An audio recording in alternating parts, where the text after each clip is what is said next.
Saturday, June 30th, 2018. It's the last day of the second quarter. I'm Justin Castelli. This is All About Your Benjamins, and this is Weekly Mixtape. As you can see, we're back on the marching training. On my way actually to go meet my buddy Andrew Miller. And we're gonna march for a little bit today, preparing for that march for the Fallen later this summer. It'll be nice not to have to walk by myself.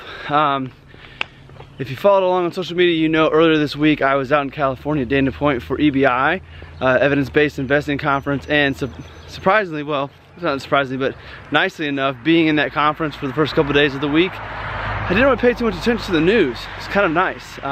You know, saw a few headlines, but didn't really pay too much attention. So I kind of enjoyed getting a break from the news and being surrounded by other friends from the profession and FinTwit, and just kind of not being glued in to what's going on. But with that being said, let's go through a few headlines.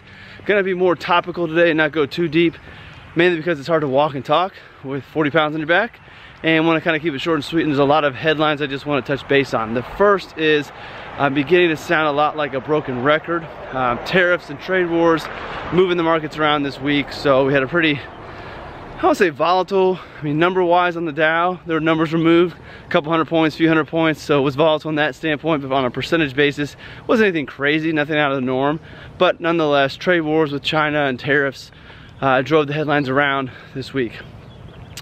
Also, Supreme Court upheld President Trump's travel ban regarding travel inbound from some Muslim states. I feel like anytime the Supreme Court makes a judgment, it's newsworthy and should be brought up. So probably not much of a surprise, but the Supreme Court did uphold that travel ban. And speaking of the Supreme Court, Justice Anthony Kennedy announced his retirement from the Supreme Court. So we're gonna have another new judge coming on board, which was always a big thing when it comes to Democrats versus Republicans.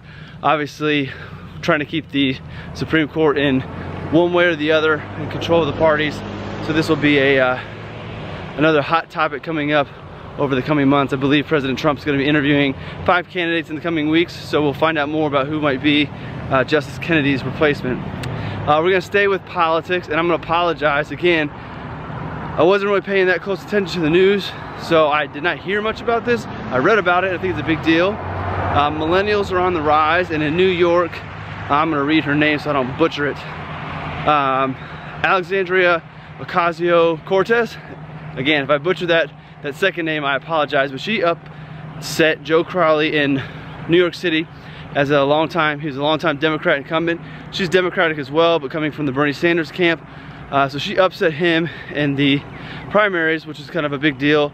A change in kind of leadership, and a younger change in leadership. So we'll see if that continues to be the case. And again, if millennials continue to be on the rise, just a little interesting thing. But it was a big upset. If you saw her reaction in the bar to learning, it was pretty cool. So that's another political headline. A lot of politics this week. Let me just check.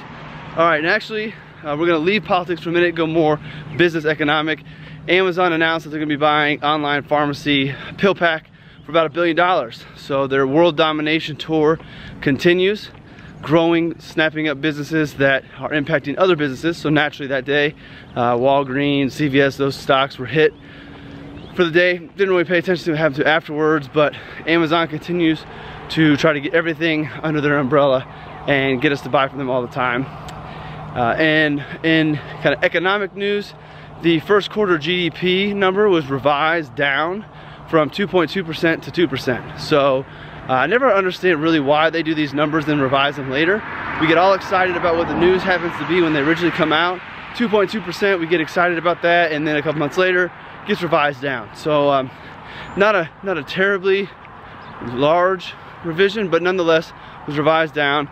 Estimates for the future GDP to continue growing. So GDP is just basically all the goods and services produced in the US, and they're saying that services actually ended up being less than originally anticipated, or at least measured. So it was the service area that was less that brought the revision down. Let's see, check my notes. Okay, I think that is all of the news and politics and economic news. So in non-economic news, non-real planning news, Drizzy Drake, if you're a hip-hop fan, Drake released the new album on Friday. It is one part rap, one part R&B. If you're a Drake fan, you know that he's known to drift back and forth between rap and hip hop. He separated them out. Not quite ready to give you a review yet. I've only listened to it a couple times. Want to let it marinate a little bit more before I give my 2 cents. Initial take is, just okay. But we'll see if it grows on me and I like it more. You know, I always like to put a little hip hop out there, mix things up a little bit. Apologize for the shakiness. I'm trying a different version of holding the camera. We'll see if we do this in the future. But anyways, that is your weekend review. Those are the big headlines that I thought were important to discuss. As always, be sure to subscribe to the blog, podcast, YouTube. And if you hadn't had a chance to listen to it yet, be sure to check episode 18 of the podcast out. Had a tremendous opportunity at the conference out in California to talk to some of my peers and heroes in the industry and ask them what's the one thing they wish that someone had told them about money when they were younger. So I was able to put those conversations together. There's 24 interviews and 2 that I read. So about 25 minutes of just words of wisdom, of things to think about when you're thinking about beginning your planning or even just reviewing your planning and your finances. Be sure to find out what the smartest minds in finance thought about what they wish they knew at a younger age about money. And that will let you get to your weekend. Be sure again to subscribe. Don't forget the mixtape down below. Check those articles out and blog posts out. They're pretty good this week, as they always are. You know, the work out there and FinTwit and the blogosphere is tremendous. So thanks for watching, and we'll see you in the next episode.